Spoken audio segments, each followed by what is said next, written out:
Meron daw isang lalaki, isang gabi, nag-check siya ng FB account niya. Habang natutulog ng mahimbing ang misis niya sa tabi niya. So habang nag-check, nag-scroll siyang ganon, biglang may nag-send ng friend request sa kanya. At doon sa profile picture, maganda. Si Loco, in-accept naman agad.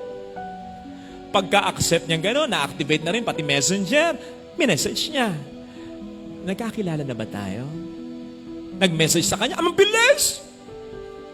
Ang bilis ng internet! Hindi pa. Sabi ng babae, pero kilala na kita, matagal na. Kasi may common friends tayong dalawa. Nakuha ko nga yung number mo iriring kita. Mang ganun ba? Si lalaki, patay mali siya. Ang sabi ng message ng lalaki, ganun ba? Thank you for your invitation sa FB. At sumagot, agad yung babaeng bilis! Ako ang dapat magpasalamat sa iyo. Oh my gosh, di mo na itatanong, matagal na kitang crush. Alam kong may asawa ka na, pero hindi ko mapikil. Saan siya na? Alam po ninyo ang ginawa ng lalaki. In fairness, hindi naman agad nag-reply na. Hindi agad nag-reply, pero chinek yung FB account ng babae. Nakita niya, totoo, may common friends sila. So, nagsasabi ng totoo yung babae. At kung minsan, kayo namang mga babae, iba yung profile picture ninyo. Kaya kaming sila lang palang mga lalaki. Chinek talaga. Nadulas ako. Chinek talaga niya. Yung mga old pictures sa album. Ayan. Ay, maganda talaga. Sexy talaga. So, totoo rin. Hindi malayo. Yung sinasabi sa kanyang, crush siya. Alam nyo yung ginawa ng lalaki? Magre-reply na sana. At alam nyo na kung saan mapupunta. Pero, biglang parang kumislot. Yung asawa niyang katabi niya. So, natigilan siya. Napagmasdan niya yung asawa niya. Yung asawa niyang pagod na pagod dahil maghapong inaasikaso siya at ang mga anak nila. Yung misis niya na pwedeng may sinagot, may naging asawang iba sapagkat maraming nangliligaw sa misis niya. Pero ang sinamahan at pinakasalan ay siya.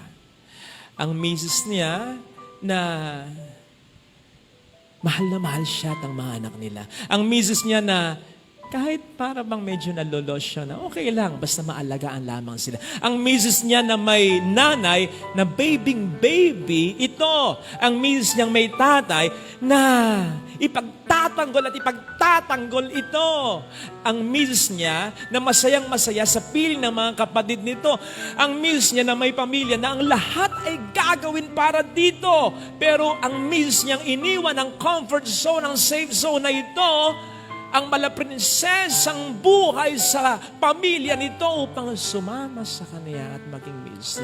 Ang misis niya na mahimbing na natutulog sapagkat malaki ang tiwala sa kanya. Tapos lolokohin niya. Dali-dali, in-unfriend niya yung babaeng impakta. Parang binlock pa niya, ibinaba niya yung cellphone niya, niyakap ang miss niya, nagpasalamat sa Diyos para sa miss niya. Ganon sana. Ang sabi nga ni St. Paul, do not give the devil a chance to work on you. Kasi kaya tayo tinutokso ng diablo dahil ayaw ng diablo na pinagpapala tayo. Iiyak ang mga anghel kapag nagkakasala tayo para sa Diyos. Kasi alam ng mga anghel kung gaano tayo kamahal ng Diyos. Na sa kabila ng marami nating pagkukulang at kasalanan, pinapatawad tayo, pinagpapala pa tayo. Kaya lang yung mga pagpapalang ito ay hindi natin maximize, hindi natin ganap na maranasan. Yung mga pagpapalang nakaamba pa, yung mga nakalaan na pagpapala pa, kung tayo patuloy sa pagkakasala. magkasala. Ikaw man ang mga magulang, di ba? Hindi mo naman bibigyan ng mga blessings sa anak mo kung hindi nagpapakatino ito. Hindi dahil sa hindi mo mahal, kundi dahil alam mo na dapat ay disiplinahin mo muna at maging mature muna ito. Ganon ang Diyos. Kaya sana mga kapatid, bulong pa lang ng Diyos, blessings pa lang ng Diyos, makinig na tayo. Na-overlook natin ito Akala natin siguro yung mga blessings na nakukuha natin, obligado ang Diyos na ibigay ito at parang dapat ay meron. Hindi.